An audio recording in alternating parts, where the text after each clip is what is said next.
Josh, I tried to save Josh. 10 seconds. That was not my fault. 9, No, 8, no, no, no, no, no, no! 7. Please, no! Sam. Gritty Urban Saga. So I wanted to review Until Dawn, the horror game developed by Supermassive Games exclusively for the PlayStation 4. I am very excited to get into this review, so let me give you a breakdown of how I performed those reviews and also what they are based on, what my overall score is based on.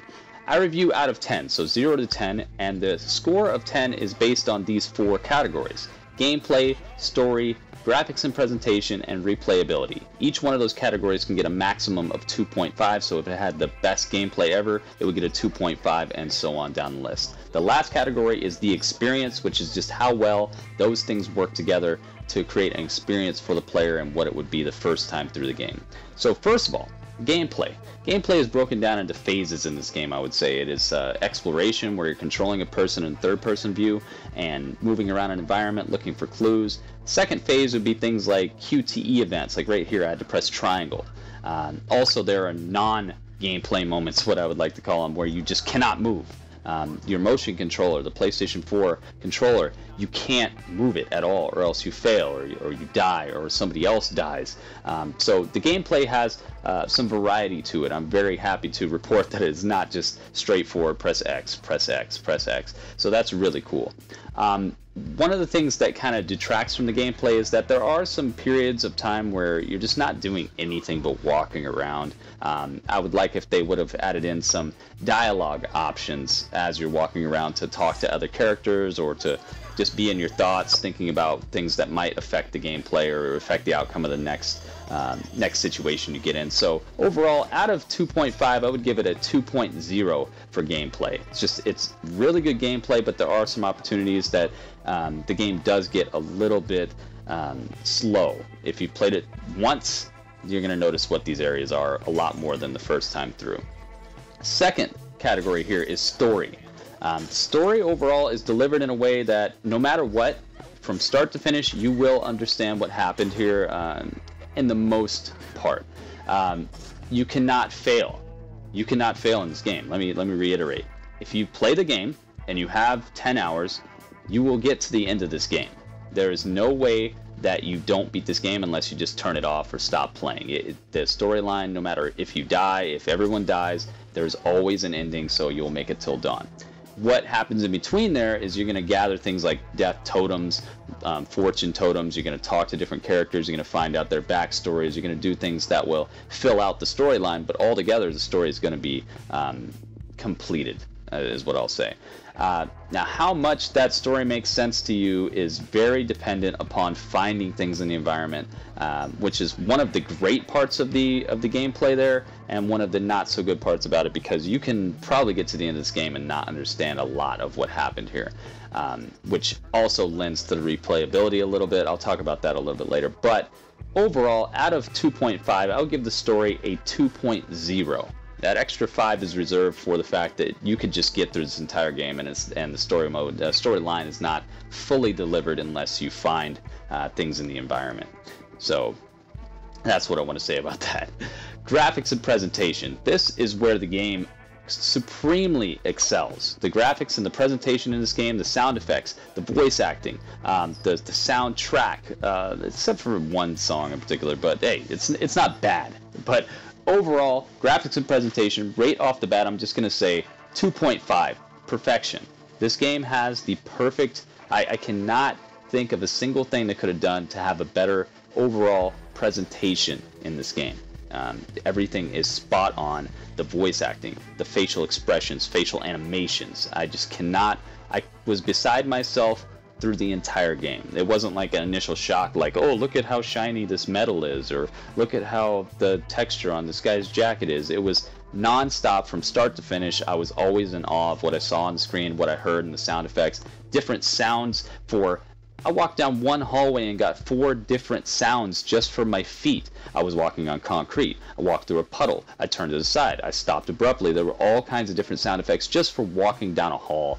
They really put in their work, and I heard it took them something like 3+ years to put this game together. So I completely understand, and that's why I'm harping on this so much. Graphics and presentation, 2.5. perfection. Just in today's gameplay, let me just say that. Also, the fourth and final category for the out of 10 rating here is replayability. This is something that was touted and just harped on by the developer and by everybody who played the game as the overall shining point of this game, and I feel that they're not completely wrong. It is an awesome game as far as replayability, but the replayability it falls a little bit short to me because it is all just waiting for a certain period to happen where you get to press a different button, where you get to walk a different way.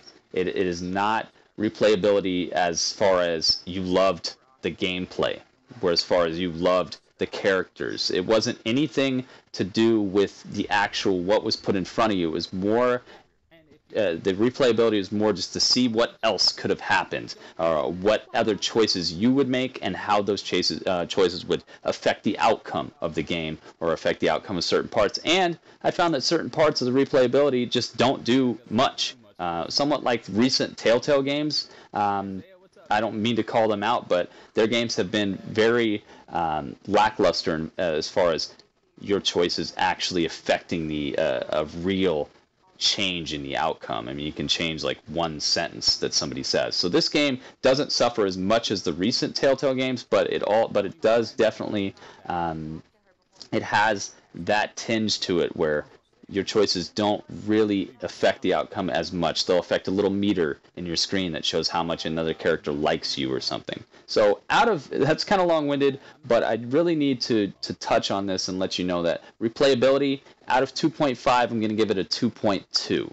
This was supposed to be the game's finest sticking point, and I feel like it is a very good point.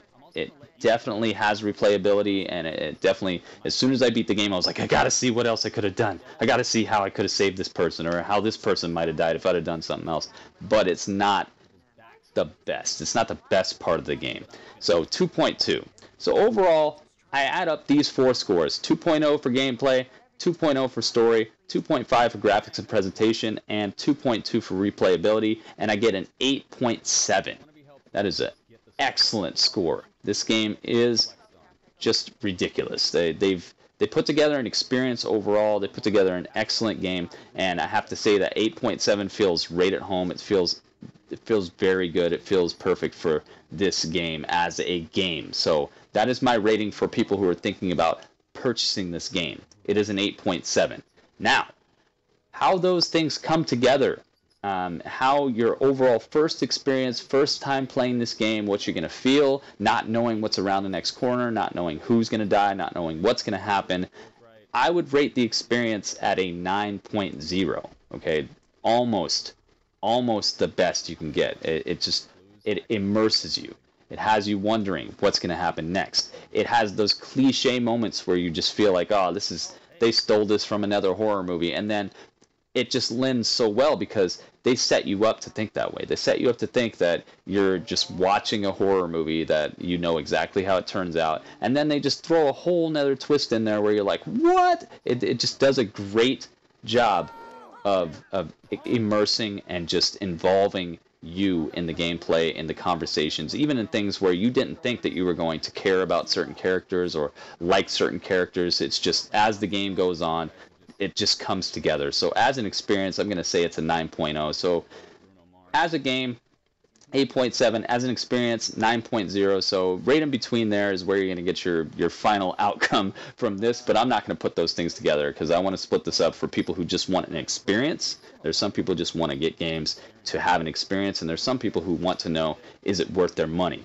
What is this game's actual rating as a game itself? So 8.7 as a game, 9.0 as an experience your first time through, and that is my rating of this. If you guys have a different thought on this, let me know in the comments. Also, if you agree with me, let me know. I'd appreciate that as well. If you don't agree, same thing. Let me know in the comment section how I might have been a little bit off on my rating. I'd love to have a conversation about it. Also, subscribe to the channel. If you made it this far in the video, thank you very much. I appreciate that as well. And also, like this video. Give it a thumbs up because that does help it go up the ratings. So when people search for Until Dawn, my video will show up a little bit quicker, a little bit easier for them to find, and it just expands the saga. That way I can do more of these in the future. So thank you guys so much for, coming out, hanging out, listening to my review. Let me know what you think. Gritty Urban Saga.